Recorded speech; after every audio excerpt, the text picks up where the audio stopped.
It's the little song about a girl that went global. I would never fall in love again until I found her. While that's his age of bumbling, swiping and hinging, Stephen Sanchez has been winning hearts and climbing charts with this 1950s-inspired love song. I was lost in the darkness, but then I found her.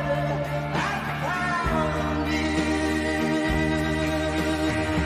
Until I Found You was a worldwide smash, and for the 20-year-old from Nashville, only the beginning. Did I go to sleep? Don't rest your head. I'll be the pillow, and I'll be the bed. Stephen's new single, Evangeline, is another era-transcending tune with its classic 60s sound and, of course, his signature modern-day romance.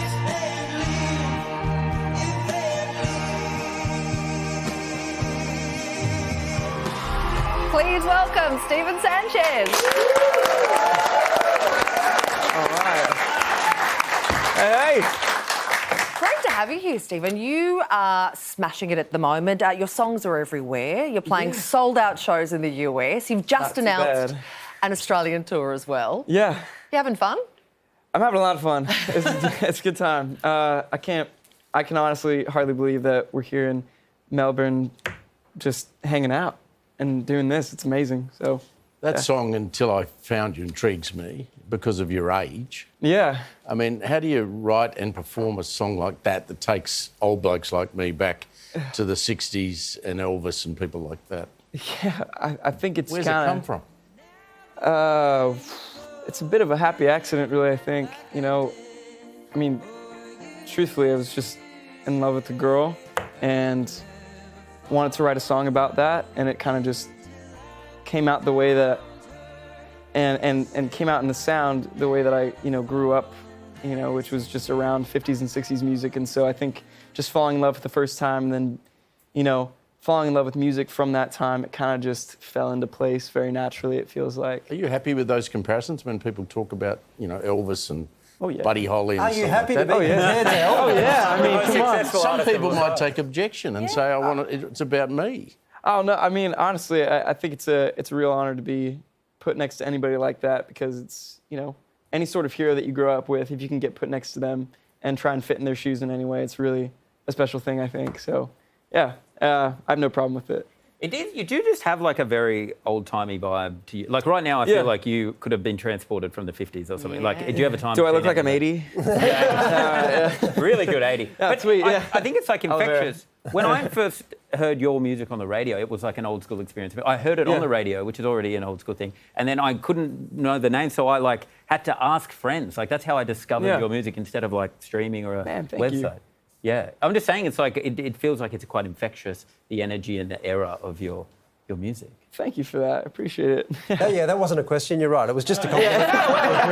You got to tell people when you respect No, I them. agree. It was lovely of you to do, and it was well taken. So that song was about your girlfriend at the time, Georgia. Yeah. I mean, most people just buy a bunch of flowers or something. Yeah, that's true. They don't write a worldwide smash hit as a way. I mean, how did she respond to all that? I mean, honestly, when we were dating, we weren't thinking about any of that at all. I was just like, nothing was really going on with my career at all, truthfully. I mean, we just released, or we were getting ready to release a record, actually. And then that song came to be out of nowhere. We were dating, and I was just, in love and wanting to share that in a way that didn't come in the form of flowers or, verbal flattery, And so I think just, it's really crazy that it just kind of, we ended up releasing that song first before the project that we spent a year working on. Oh, wow. And I just can't believe what it did. It actually did nothing at the start, and now it's done everything. Does she get royalties? Huh? Does she get royalties? That's a no. That's a no. So I take it she's very ex now. She probably deserves some royalties just because she has to see my face all the time. It feels like. So, but no, we're great, honestly, and she's an amazing person whom I care very much for, and I wish nothing but the best for her, and it stands true. I mean, the song, although it's different now, and it's become kind of for everybody else, the heart of that, with her singing on the actual track that's being played all over the world, you know, it's still very special, and she's still very special, and so there's no hard feelings or anything just because it didn't work out. Yeah, I bet you don't have any hard feelings, Yeah. buddy. Yeah, I don't have any. Yeah, I'm good. Speaking of special, you're pretty special, Stephen. In fact, you. we've heard one of your biggest fans is Sir Elton John. Love him. How did you find that out?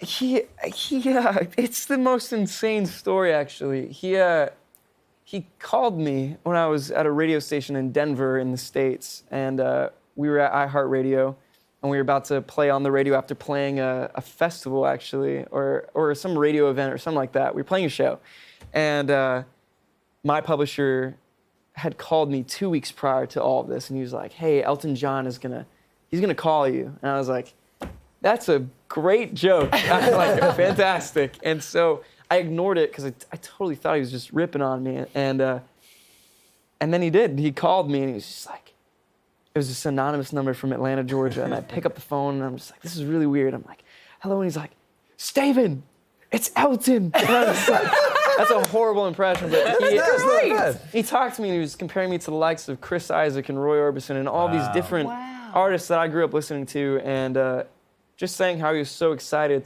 to be a part of my career and just supporting it, you know, it's amazing. It's a really special thing. Sounds like he wants to do a collab, mate. That's what it sounds like.